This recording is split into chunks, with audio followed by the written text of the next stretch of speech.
we has new background. This is different show. Different. Yay. Welcome, friends, people, Chunt, Dan, humans. This is a new show. It's called Downloading Soon, where we're going to talk about games that you're probably going to be downloading quite soon. Or in some cases soon, future soon. Such as today's episode, which is going to focus around Fable being developed by Playground Games. Now, as this is the first one, we'll set up a premise. We'll discuss what we already know about the game. We'll then discuss what we want from the game, and also what we think is probably going to happen with the game. So first off, being intros, gents, how are you? Fabulous. Evening. We're doing very well. We're doing it in reverse. It's usually nighttime for me. Before we recorded that, I'm all tired and gym tired and Randy, eh? Randy Chunt. Before the cameras roll. Chunt. Yeah, this is backwards to how I'm we just usually at a constant level of fine. Just all the time I'm fine. 6 o'clock in the morning I'm fine. 10:30 at night I'm fine. I just stay the same. Fine. Yeah, so like 1 in the afternoon, 2 in the afternoon, I'm much more pepped up than I am at like 10, 11 in the evenings. So guys, downloading soon, new show, because yeah, we have 100 subscribers. Thank you, if you're one of them. And we thought we tossed this idea around before, when we did the kind of spoiler cast for Spider-Man. Like, could we do something about things coming up that we're kind of interested in? And we landed on this. So Fable is happening. First things first, let's get a general sense of history with the franchise. Dan, I'll start with you because it's the shortest. Yeah, kind of interested is a good way of putting it, because I've never played a Fable game at all, and I have not much more to say on that. Chunt, what about you? What's your history with the franchise? Well, back in the day of the original OG Xbox, a friend of mine owned it, and I went over to his place for one weekend. You know, we used to do those LAN parties. Yeah. Those Halo LAN parties. Like, oh, I've got this other game called Fable. Let's have a look at it. All right, cool. And he already played it earlier that day, and he let me just start a new game. And I was there for like 8 hours, and I finished my run through it, and it was excellent. It's quite good. I really liked what I played of it. And that's it. I haven't owned it since. Or I haven't played it since, I should say. Well, my history's deep with it. I played Fable 1. Again, it was actually on a friend's Xbox, like an OG Xbox. We played it through over the course of sort of, I think, about a week. Like kind of playing it through together, the whole passing the controller thing, and it's like, right, this makes me enjoy. I like RPGs. It's not all just The Legend of Zelda. It does change a little bit. And then Fable 2 was probably my favorite game of the whole 360 generation. I think I played it 3 times, Fable 2, and it still holds up today. Like, I'd like to play it with some enhancements, so I think it'll be nice to kind of revisit when the Series X drops and see what they managed to do with that. Fable 3 I played. It's not as strong as 2. I never finished it. I got to kind of halfway through a point, I think. The whole premise of 3 is you take over Albion or Aurora, whichever one it is in 3. You take over, you become king of the land, and you have to rule. And things happen around while you're ruling, and threats are happening.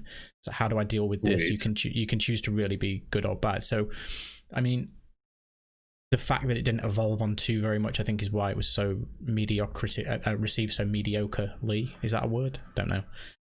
So I've actually downloaded it on Steam. I managed to find a key. You can't actually go onto the Steam store and buy it anymore, so you need to find a kind of pre-existing key to get it, and I've got one. And I started playing it a few weeks ago, but the problem is I started it at the same time I started Assassin's Creed Odyssey, and I'm still just stuck in Assassin's Creed Odyssey. Sidebar, I've hit a point in that game where I think it's not tapering off, but it's getting long now. So it's like the story's starting to drag out. It's like, this part doesn't need to happen. Just get us to the next bit. I'm in what I consider filler material. This is filler material. Burnt Face Man reference thing for anybody who's familiar. So yeah, if this, I like that you gave us the whole history of Fable 3, and I'm sitting here like, you know what? None of this could be true, but I'm going to believe what he's saying. Yeah, absolutely none of it. But it's a great game. All 3 of them are. They obviously have a place in people's hearts because there's been calls, as Aaron Greenberg said last week. in one of his interviews post the Xbox showcase that look, he's been getting messages literally daily, weekly of people going bring back Fable, and they're bringing back Fable. So Fable is coming back. It's coming to Xbox Series X and to PC. It's not coming to the Xbox One family of consoles, which immediately makes me think, yep, this is 2 or 3 years away, which I'm quite sad about, but take the time with it, make it the best game it can be. So what we know about Fable. Maybe we should change the name to Downloading Later. Downloading later. Downloading soon. Downloading soon. Well, some of the games that we're going to talk about on this kind of side series will be quite soon, but it just happens that this one's quite far out, but it's also fresh in the mind, which is probably as good a time of any to do it. So we know that it's coming, and we know that it's coming from Playground Games, of which I don't have a history too much of their games. Have you played anything by Playground? Chunt, you're probably the person to ask here. Yeah. Forza Motorsport Horizon 3 and 4, fantastic games. Played the shit out of both of those. They're just stunning. They have their own open worlds. The way they roll out content for the game is like steady. It's not like too long in the tooth, and it's not too soon. And they always bring a bevy of stuff for you to do within that world as far as like racing car games goes. So if they can carry over some of that into this new Fable, totally down for it. Like I know, I don't think this is a like a remake, so to speak, of the first game. I think this is like a whole original take. It gives Playground Games free reign to kind of set their own signature on it. And I see this as kind of the equivalent opportunity of Guerrilla Games, or Guerrilla, whoever they are. They did that Horizon Zero Dawn game after doing first-person shooters. So now you've got another studio that's made their pedigree with a racing game, like an arcadey type racing sim, and now branching off, doing a completely different genre, and what they have to bring to the table is their games are graphic showcases, man. Like the tech that they have, it's incredible. And if they can apply some of that to Fable, like bring it on. Like, I actually can't wait for it. Like, I've only played the first one, but I do own all 3 of them. So this kind of makes me want to go through them all and get caught up to speed before this comes out. Yeah, so I think they will apply quite a lot of that visual polish. I mean, we just had the trailer kind of playing in the background there as you were talking, and looking at what they've done with that, albeit only a CG render, it's pretty. It's Fable. I've got every faith in them. They have hired a few people from Guerrilla, have they not? Dan, you're probably a bit more familiar with this. They've been hiring around the industry of people that have worked on some of the most acclaimed like open world games over the last sort of 4 or 5 years. Yeah, they've been hiring pretty well. I think they really bolstered it, and I'm trying to find the articles for when that happened. I'm not sure if you wanted to get in about what we do and don't know about it. So across so it's from, I think it was 2017, 2018 time. It started becoming apparent, they were picking people out of some of the team that worked on Metal Gear Solid have gone over there. I'm pretty sure some of the team that worked on Horizon have gone over there as well. There were other open world franchises. But yeah, Dan, if you want to try and find the article to cite some of those hires that they've made. But what we do know about it today is it's a reimagining. Chunt, as you just said, it's a not so much a retelling of a story, a reboot. Even Aaron Greenberg's language himself, this is a reimagining for the legendary franchise, or however they position it, and that's even the title page of the current Microsoft Store page for it as well. So we know that. So we know it's Playground. We know that they've really bolstered that team up. It is over 200 people now. So there's over 200 people working on this game, which is encouraging. Decent. In terms of well over 200. So I found there's an article back in September of 2018 where Playground Games was looking for 177 positions to fill at the studio at that time. Yeah, that's a big bolster. So that was just after when they announced all the other studios that they purchased. So yeah, they were gearing up. Yeah, no pun intended. That's a big gear up, and that also gives us a bit of an indication as to where this could could likely be in development. If you think the game had to have been happening prior to that, do you know what I mean, in terms of its concepting and kind of what they wanted to do with it, and then they go, right, this is what we're going to build, this is how we're going to build it, we need these people to build this game.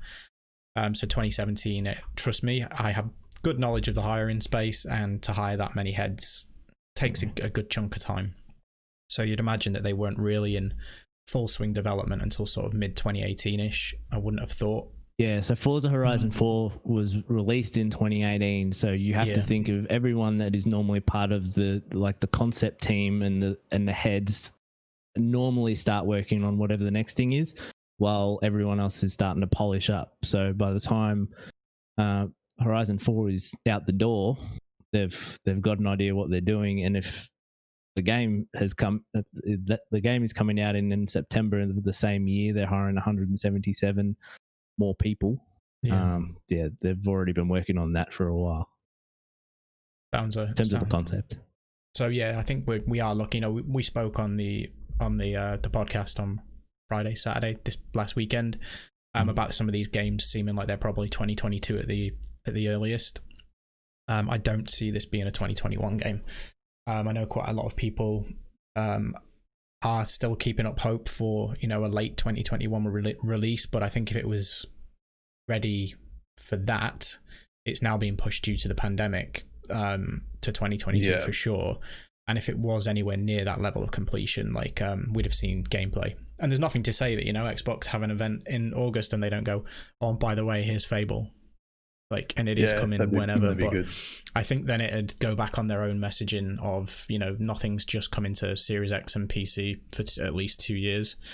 I think that was a complete and utter kind of, a stamp going, don't worry, your Xbox One series of consoles will be viable through 2022. So that's kind of what we know about what they're doing with the game and what's happening. So maybe worthwhile talking now about what we actually want to see from the game. So this could be a kind of a laundry list of things. Sorry to stuff up your segue. I have one more interesting fact about it. Yep. Because the other day, Windows Central put out an article, and this will probably go into what we want and what we don't want, which is why I thought I'd bring it up now, because there's a lot of talk about it being an MMO, and it's not. Windows Central have talked with sources close to saying that it's not. It's an action RPG, single player. There might be online elements like co-op functionality, but limited. That's how Fable games have always been in the past. I heard and read the rumors of a pseudo MMO type of game for this, and it's not. They've debunked it. Microsoft have it listed as an ARPG, as an action RPG. That's typically what Fable is. Fable 2 and 3 both had limited online functionality. 3, you could actually join a friend's game and say run a dungeon with them and play through it together, but your worlds were still separate. So it's you could play together, but your actual Albions were separate. So I see something probably similar to that, where you can kind of co-op it, but you'll both get rewards, but then you go back to your world and your friend will exist in theirs. But that's good news for me. I don't want an MMO out of Fable. That opens a whole conversational can of worms, which we'll maybe save for a podcast, our usual podcast, in terms of Microsoft's approach with everything becoming a service. And I think that's the route that they are going. Things like Forza is now just called Forza, and Fable is just Fable, and Halo is Halo Infinite. That they're setting all these things to be a platform for the next decade. So if Fable launches in 2022 and becomes a platform for them to tell stories in that Fable universe for the next 7 years, and then they quietly in the background work on a sequel, then great. It's the Destiny-ification of pretty much their entire library, I think. So it'd be cool to see Fable be part of that, but it probably will play into, as you said, part 2 of the show, which is what we want. So Dan, being an outsider in terms of you don't have really any past experience with this as a franchise, what would you want from something to make you go, do you know what, I actually have to play that? What kind of things, features, experiences would you want from a Fable game? Well, see, the interesting thing about it is like the fantasy setting, right? Because so many fantasy settings that are out there, like you have Skyrim, you have Witcher, I had another one in my head which I forgot about, but they're all pretty serious. Like they're all serious, like they're all sort of borrowing off like Lord of the Rings type like feel, like the with the storytelling. Just from watching a 1 minute teaser of Fable, and I have heard things about Fable before, obviously, but it seems like the tone is such a different tone to other fantasy action RPGs out there, like for what they're going with the humor. And in the articles that I've read this week, knowing that we're going to talk about this, the fact that the British humor that they want, that there was an article this week, with wanting to bring the British humor still into the game, but let Playground do what they want, but still bring that across as how important it is to that franchise. So I think the tone is enough to get me interested, but for me, it will always be characters. And obviously, we're not going to see that for a while, but you need to do a lot of work with the characters. I'm like what Chudden said about Guerrilla jumping from a first-person shooter to an open-world action game. I also think that doing a comparison of like God of War, where it is you can reinterpret what this franchise is, but still keep the core things that people know about it. Like those are very good comparisons, which I feel like if they nail those, there will be things in there that will appeal to me and that I'll want to see. But that's probably the main thing, is a fantasy setting that is a different tone and just bringing me characters. I love watching characters that have fun. That includes villains, that includes protagonists. Give me characters that are having fun, and it's very easy to get me in. I think you'll probably be surprised. Knowing the Fable franchise, you'd be pleasantly surprised. Fable 1 and 2 specifically have, and even the villains, they're funny. Do you know what I mean? Like there is an enjoyment and a whimsical nature to the Fable universe as a whole. So yeah, if they can evolve on that, I think you probably might get, what you need out of it. What about you, Chunt? What do you need to see from Fable? Well, like Dan was saying, characters are important, but you'll get to create your own if they stay with that. Like you're essentially playing your own dude in the at least in the first game I experienced. You get to choose the way you want to play, the whole dark and light side, and your character aesthetically looks different depending on the path you choose and all that.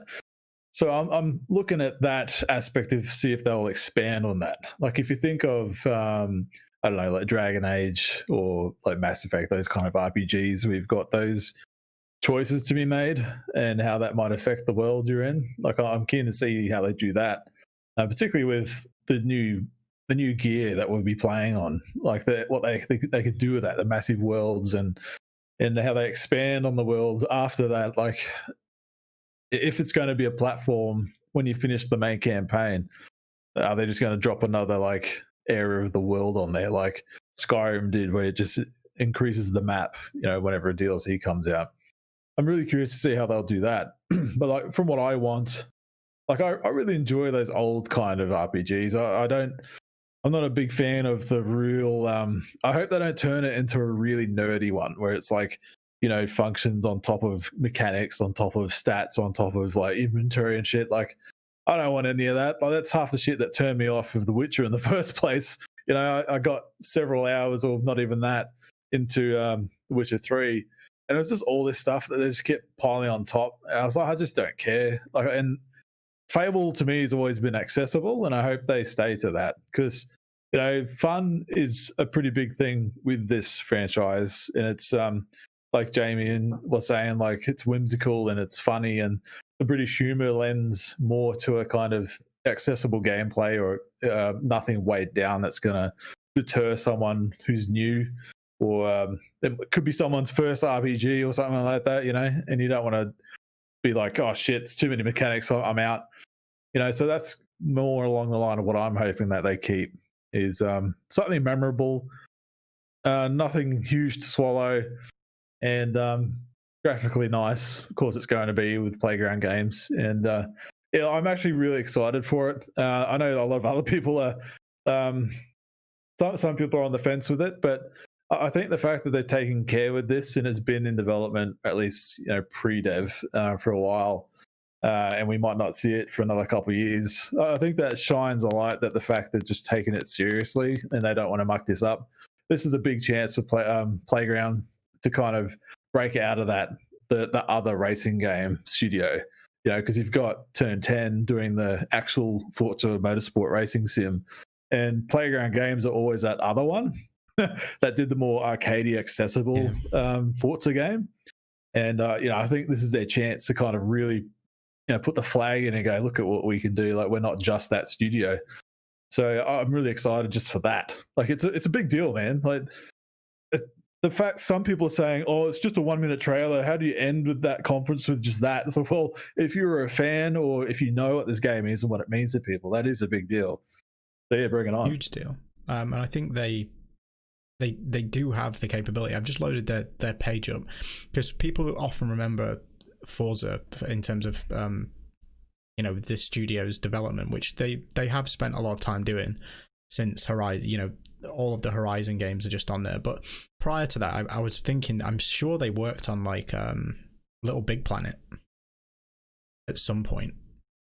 I'm sure they've been a support studio for some other stuff, Playground Games. No, I think that was Sumo Digital that worked on Little Big Planet 3. Media Molecule did the first two Little Big Planets. Yeah, they worked on something other than Forza, I'm pretty sure. But I can't really, allude to what that might have been. All that's listed online is the Forza game. So yeah, maybe I am confusing them down. But yeah, in terms of kind of what I want from it, I just want, as you said, Chunt, a solid yet accessible RPG that I can take to whatever levels and heights that I want to. I think Diablo gets it right. Where it's like, oh, you're still getting gear, you've still got some stats, and if you get particular sets that you get a set bonus. That I can cope with, but the micro minutia of +1 crit chance, +3 defense, +2 bleed, like, oh, that is a proper RPG. I'd expect to see that in an MMO or a pseudo MMO or whatever it might be. I want the combat to remain very hack and slash. Yeah. I think there is room for evolution in terms of what Fable's combat was. Fable 3's combat hasn't aged well. I mean, I didn't even notice yesterday. I said to you guys, Fable 3 came out a decade ago. That's insane. Like, there's 10 years since it's like, what? Like, was it really that long ago? So yeah, obviously it hasn't aged well, and we've had so many RPGs in the time since then that I think there's been kind of a mastering of that hack and slash, or like a brawler type of game. We know they're getting rid of guns. There's going to be no ranged weapon guns. I'd imagine there'll be bows, probably. Yeah. But they're getting rid of guns. They were in Fable 2 and 3. You had like muskets and pistols and stuff because of the era that those two games were set in. And that's something else that, I think if that is the case, that's fine. I want magic, I want swordplay, and if we've got a bow or a crossbow or something, that's fine. I want it to be set very much in that era. A lot of the rumor that we're seeing at the moment is that it's going to be across multiple eras, and there's elements of time travel, which, if done well, could be pretty cool. And it also gives them that chance, as I said, if they open this as a platform, and this is the Fable sandbox, this is the Fable playground, excuse the pun, that they can then load in on top of that and go, hey, now you're time traveling to Albion before everything got blown up, or way into the future where an alternate reality happened and the darkness won. And it's all very different and very, very changed. I think that lets them have expansion after expansion and story after story and keep evolving your own story. And I do want the story to be a key focus. It always has been of the Fable games, but they do manage to keep it a very choose your own adventure thing. And I think that's important for them to keep as well. For me, like the whole choose your own adventure, some of the leaks have said that you don't actually have to take part in the game. You can finish the game without becoming the hero. You can just saunter around and go about your own business and do what you want to do and still get to some kind of ending, which I think is genius game design. Like, that's pretty cool, yeah. If you can pull that off, yeah. If you can pull that off, it'd be nuts to try and get to some kind of ending by not becoming the hero and maybe just wandering around the lands and being a dick and like robbing farms and, you know, just being a dickhead. Like, it'd be great. Right? And you get to this ending and your ending is you die of the plague or something stupid like that, then that's fine. I've had a solid RPG experience. And also it means that you then go, I'm going to play that again, but I'm going to do all of this differently and see where I can get, and have that kind of choose your own adventure book, which I always saw Fable as. Yes. Even as back as Fable. Yeah, back as Fable 2, you could, you know, marry people and you could have sex with everybody. Like, man, woman, whatever. You could literally romance people. All it took was you to pay them one compliment and you were in some kind of weird Xbox 360 sex scene. It was hilarious. But again, that plays into the humor of it. And, you know, you can choose if you want to have protected sex or not. And then you've got an STI and then you have to go find medicine to get rid of it. Like, that's Fable. So I really don't want it to lose that. That's your experience. It needs to I want STIs in my Fable. Yeah, and I think even on your character sheet in Fable 2, PC gone mad. They removed the STIs. you could open your character sheet and it'd tell you how many times you'd caught a sexually transmitted disease. Like, it had a counter for how many times. So it'd be like how many deaths you've had, or, you know, how much property you owned, and then it was how many STIs, how many children, how many wives. Like, it's you know, that's just that was the humor, and that's why Fable 2 is the best Fable in my opinion. But yeah, I think if you can keep all of those things. Can I ask a question? It's something that Chunt brought up, which is the whole idea of like the light and the dark side of making your choices. Yeah. Do you feel like that is a mechanic that operates in most games today? Because like that especially Fable 3 was 10 years ago. That's times like when Infamous, Red Dead, Mass Effect, like games where it was like you choose Paragon, you choose Renegade, and you choose good, bad. But a lot of games these days don't really have that, and they have like something in Horizon Zero Dawn or even in Fallout and even the most recent Mass Effect, where it's not necessarily good and bad, it's just different ways to go through those choices. So it's not necessarily about good or bad. Yeah. If they did something like that, would that excite you guys about? Is that something Fable needs to do to come with the times, or do you think they should stick to something that is just good and bad? I think the premise of the game means that it needs to stick to good and bad, because those type of that you're talking about, you know, what those scenarios lead you to predetermined outcomes, right? And that was a big problem that people had with, say, Mass Effect 3. Like, your choices didn't really matter that much because you ended up at one of three outcomes. Like, if it's just pure good or bad and you play yourself as to whatever way you want to go, and your endings, say you're choosing to be an evil character, but there's 12 different endings that you can possibly end up on depending on what decisions you make through the game.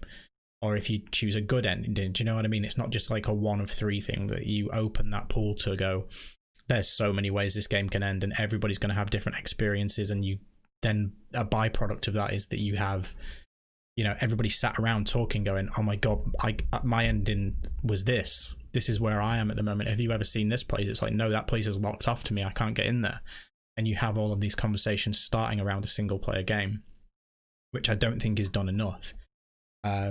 That is, you know, as you said about them managing to pull off the not really even playing the main storyline and still getting to some kind of ending, if they can pull something like that off. That's ambitious, but I don't see anything that indicates to me that they're not capable of it, especially considering the people they're hiring to work on this game. So no, I hope they very much go that way. What about you, John? Well, it's called Fable, so you would imagine that would lend to you telling your own story. So therefore, making your own choices. Like, that's just how I see. It's like a storybook. Yeah, and I hope there's some, like, one of the things I remember fondly from the first one is the narrator, like between scenes or cutscenes or whatever. It's like a real storybook, and there's a narrator talking about what happened and the choices that you made. You get different scenes or whatever, different voice work, and I always really like that. It's real fairy tale-ish, and I hope they kind of use some of that. Depending on how big the game is, I don't know if they'll be able to do that. And given current games, it's probably all got to be fully cinematic in-game cutscenes and stuff. So I doubt they'll just be like, even like The Witcher 3 had some. I noticed when I was playing that, some scenes between parts of the story or whatever, while it's loading up the next section or whatever, you'd have like some animated comic book looking storybook things happening. And I was a bit, I didn't expect that from that. I thought it was a higher caliber game. I didn't expect to just have basic kind of imagery with narration on it. But I do like that. Like, I'm not against it.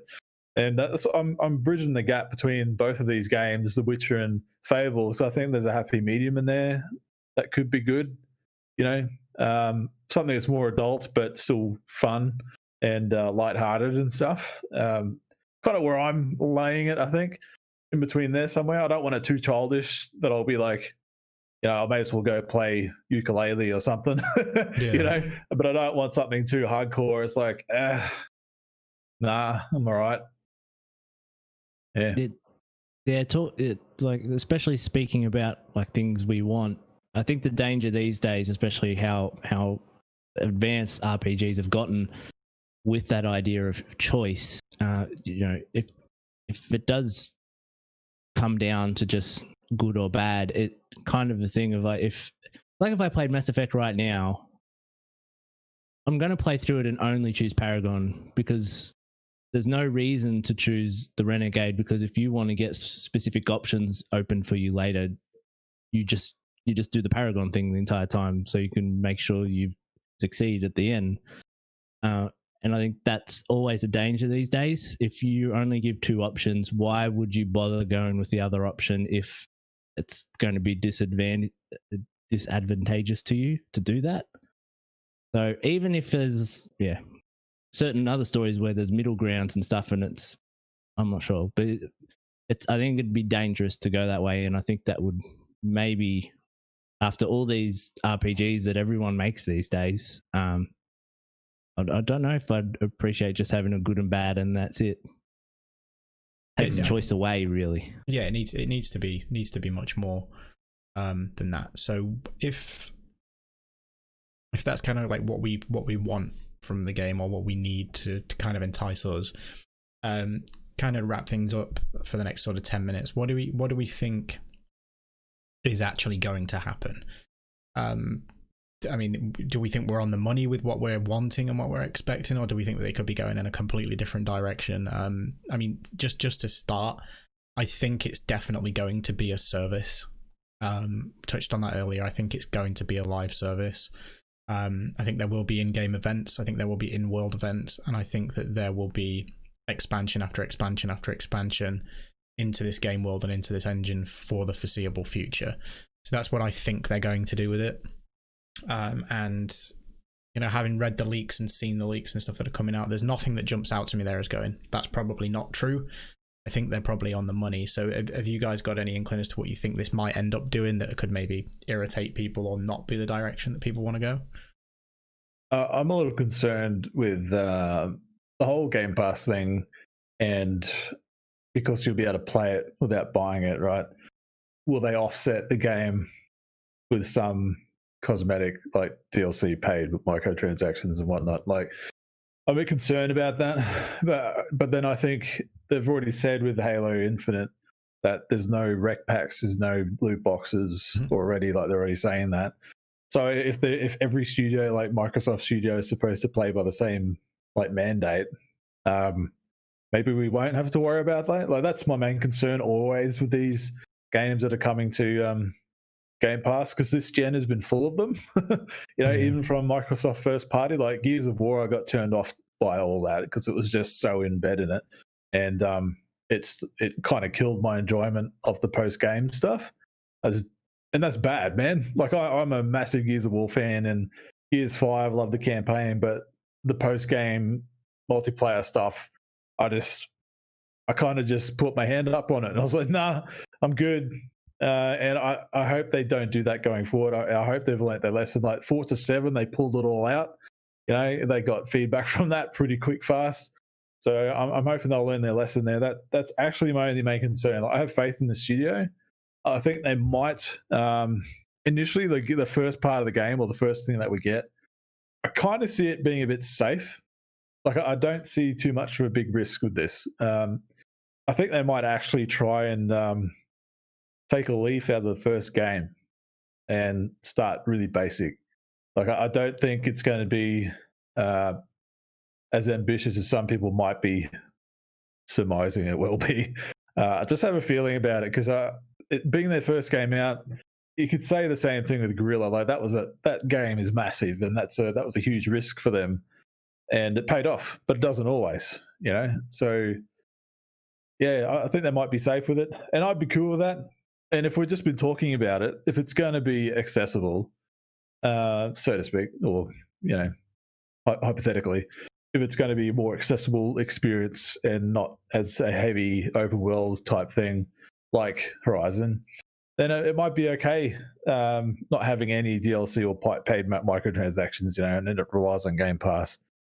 It's so open-ended, you know, because we've only got the 1 minute trailer, and all we can go off is like, what did the last games do? What's the current state of the gaming industry at the moment? And all the feedback that all these companies have got from stop nickel and diming us, you know, are they just going to keep plowing on and doing that? Literally, the real world stuff is my only concerns with this game. Otherwise, I'm cool. Like, bring it on. Dan? Yeah, I think it's a little bit of everything. I think what people also fail to understand, like, they know games like God of War and Horizon were like 5 years in the making, 6 years in the making, but they were also developing engines from the beginning of that. Like, they were actively in development, making the game, but also creating an engine at the same time, and that takes up so much time of that, which is why we feel the sequels will come out so much quicker, because you don't need to do that. Playground are coming from an engine that is built for racing. It is a totally different asset-rich engine compared to, all right, now let's make a third-person action role-playing game. Like, is there going to be cars in this? Probably not. So it's also just for clarification as well. It will be first and third person. You can play in first person and third person. Oh, really? Yeah. Oh, wow. Interesting. Well, that just changed some perspective on this game. Wow. Okay. So I do feel, even though if we feel this game's coming out in 2022 and they started working on this, say, late 2017, 2018, you know, they're also adapting the engine at the same time. So I don't think it's going to be as big as people think. But I agree with you, Jamie. I do feel like it will be a live service game. That's why they're saying, yeah, it's not an MMO. Technically not. But it's kind of like how, you know, they're saying that Halo is not going to be a live service game, but it's going to be something that's adapted and we're added to. I'm like, that's a live service game. It's like it's almost like a hybrid live service, isn't it? Because it's not a Fortnite or a Destiny, but it's a platform to build in. It's a sandbox. Yeah. Do you think we'll have loot systems like Diablo, or, you know, I don't think we really talked too much about some gameplay stuff that we're expecting. We talked about almost superficial expectations of this game and, you know, content, but how it's going to play, how it's going to look, like what the art style is, and I mean, the art style, I think they're going to remain quite true to that CG trailer, and, you know, we've had some footage of old Fable playing in the background. I don't think they're going to deviate away from that. I think it'll look a little bit more mature and timely, but that kind of fantasy, almost DreamWorks-esque kind of art style is where they're gonna sit. How to Train Your Dragon. Yeah, that kind of era, but with not losing the stylization or the humor that's involved. The loot system, Fable typically has had a weapon system. You'll loot different weapons, and your weapons gradually get better and better and better, etc. In terms of gear, they don't typically have it. It's more clothing items than gear that increases stats. It's not really been the focus. I think they will do that though. I think it'll be armor stats and gear stats, and I think they'll probably the natural progression. Yeah, I think they'll probably keep it similar to what it always has been in terms of like the loot progression. It's like you have your sword and you have your ranged weapon, which it might be a crossbow or a bow, and you have your magic. So you can have a sword, a mace, an axe, kind of a blunt weapon. You'll have your melee attack weapon, and that will be one of those archetypes. Your magic, Fables typically had sort of lightning, fire, ice, the typical ones, and you can upgrade different stats of that tree. So I don't see them deviating with that kind of stuff and the loot progression. But I do think, maybe if we get sort of a Diablo-like, helmet, chest, arms, legs, item, maybe not even that in depth. I mean, people want that in RPGs. It's one of the reasons I play it. The loot game has to be strong. It's why I play RPGs. So I'm all for that. I mean, Chunt, I know that you're not as invested into it, but if they keep it simple and not stat chasey, and it is just a case of, oh, cool, this looks nice, and it is 5 defense stronger, or I get 10 more armor from it, and you keep it quite accessible and basic, I think that's probably what they'd look to do with that. I hope so. It'll be interesting to see if they can also take advantage of the hardware and what other feature they can add to that genre, and add something different. There has to be something, right? Because otherwise it'd be coming to the current series of consoles. There's got to be something that they're doing with the engine and with the game world that isn't feasible. Yeah.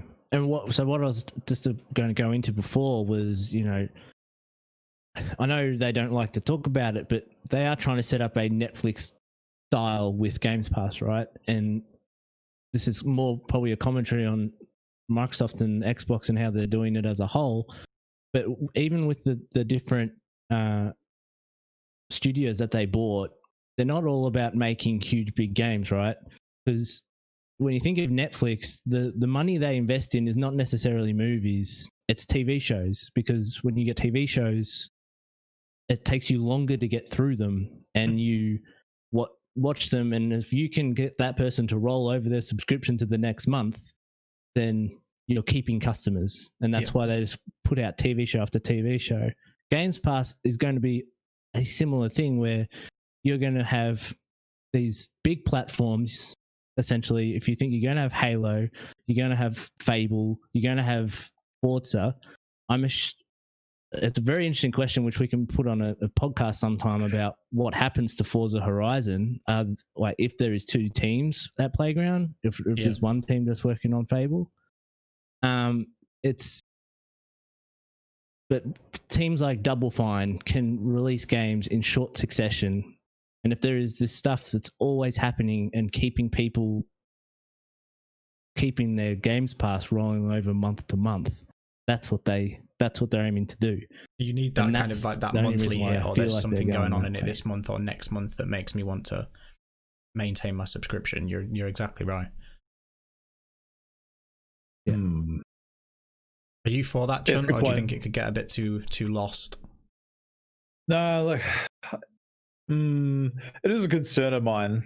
It is a good point, that I do wonder if the Game Pass model will sacrifice the big epic games that they used to make, like in the 360 era, that built a lot of the Xbox brand. Like, not a lot of them carried over from the original gen, but man, they had a lot in the 360. And if they're going to filter them down to stretch them out just to keep your subscription going, like, I don't know if I'd be about that. Like, if the game was modeled correctly, I think gears would change. That one, I could see Halo being okay with it because it's such a massive universe. It's not just on one planet. and there's like multiple rings and that kind of shit. And Fable is an expansive, like it's magic and wizards and whatever else. It's a lot bigger than just this focused battle on this one planet between two factions. You know, I do. My main concern as a Gears fan is that happening with Gears 6, because as much as I loved Gears of War, Gears of War 5, the middle part of the game, as much as I enjoyed exploring it, I was like, okay, it is kind of padding out, like trying something new. Nothing wrong with that. And I did enjoy the parts of the world that I explored and found, but Gears has always been a good weekend session, you know, and that almost killed me this time, because it was just that much longer. I was like, I can't do any more than that. And if it's going to be watering it down or kind of spreading it thin for the sake of it, it is a concern. I didn't actually, surprised, I haven't actually thought about that, like how that'll affect the first party games, if it will. Probably making much about nothing at the moment, but yeah, something to think about. Thanks for that. But yeah, cool. I'll need to think on that. Thank you. Yeah, I think that I have nothing more to say. I think they'll be all right in the long run, as long as they've got their tentpole titles that can carry them through those, Dan, as you said, like those monthly resubscriptions. And then you look to the other studios to give you those hits that are a limited run series where is now 6 episodes of this and you're not getting any more for another 2 years. And those studios can go off and build and work on new experiences, but you've got Fable, Halo, Forza, these big kind of live service-esque titles that you can constantly have stuff happening in throughout the year. I think that'd be a pretty good way to work it. And I don't think that they're going to deviate too far from that. They're putting a lot of eggs in a lot of baskets, and Fable is one of those biggest eggs. So I think Microsoft are well behind Playground and what they're doing here, and I can't wait to play it. I want it to be out now. I am going to play through Fable 3 just as soon as I finish the story mode of Odyssey, which I'm hoping I can get done this week. But yeah, all about the Fable life. Something that I'm most excited for definitely. And seriously, Chunt, definitely play through 2 and 3, man. I expect you've got a Series X. You've got them both enhanced. The footage we've had playing in the background is Series X enhanced. Do I? When did I get that? Sorry, an Xbox One X. That's news to me, Jamie. That naming convention needs to fuck off. So the Xbox One X enhanced version of Fable 3 runs at 4K 60, I think. So you've got a pretty nice looking experience there. I don't know about 2. I don't know if it got an enhancement, but it's the best. It's the best game. It's the one that I hope they keep the most from. Fable 2, and obviously the style and tone of 1 is a lot of people's favorites as well. So if they can nail somewhere in there, I'd be very happy. But that brings us to a close of episode 1 of Downloading Soon. Although, as we discussed, you're probably going to be downloading this later when it's finished, when it's cooked. Look out for the next few episodes of this. We've 4 planned at the moment, touching on Halo and on Spider-Man, and the 4th one being Cyberpunk. So those will be coming to you in the next 3 or 4 weeks. Probably 1 a week, guys, I think, in terms of the put out. If we can supplement the weekly podcast with these, that'd be great. But thank you for watching along with us. Leave your comments down there. If you played Fable, do you want to talk about Fable? What do you think about Fable? What do you think about Game Pass? Any of that kind of stuff. And we'll see you for the next episode in the next week. Bye. Bye.